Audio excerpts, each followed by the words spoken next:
है गाइज। अनि अझै 10 दिउँसो हो। यता चाहिँ यहाँ फाइल गर्ने काम भइरहेको थियो। नास्ता खाने टाइम भयो। अनि यता खाँदै यो के होला थाहा पाउनुहोस्।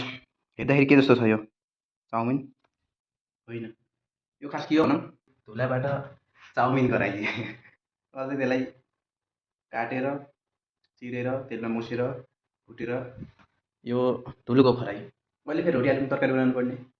अनि दिउँसो के तरकारी रोटी हाल्यो भनेर नास्तामा यो चाउमिन। जस्ट अहिले खाना बनाउने टाइम भइसकेको छ।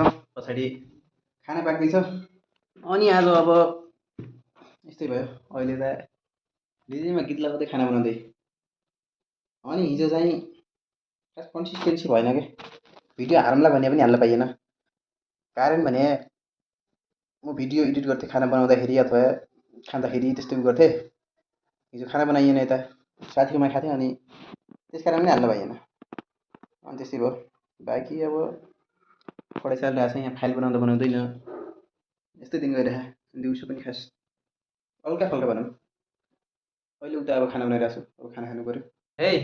अब यता खाना पाकिसक्यो। बाँकी दाल भात तरकारी ओके। अनि एउटा कुरा भनौँ, म यस्ता भिडियो किन बनाउँछु। कोही मान्छे हुन्छन् क्रिकेट हेरेर खुसी हुन्छन्, कोही हुन्छन् मन परेका हिराहरूका मुभी हेरेर खुसी हुन्छन्, कोही गेम खेलेर खुसी हुन्छन्। त्यस्तै हो। मलाई नि भिडियो बनाएर आफ्नै भिडियो हेरेर मन खुसी लाग्छ कि। कोही अरू हेर्नु नहेर्नु त्यसमा त छैन, यति भ्युज यति लाइक भन्ने त्यसमा त टेन्सन हुन्न। आफ्नो भिडियो आफै हेरेर खुसी हुन्छ हेर्नुलाई।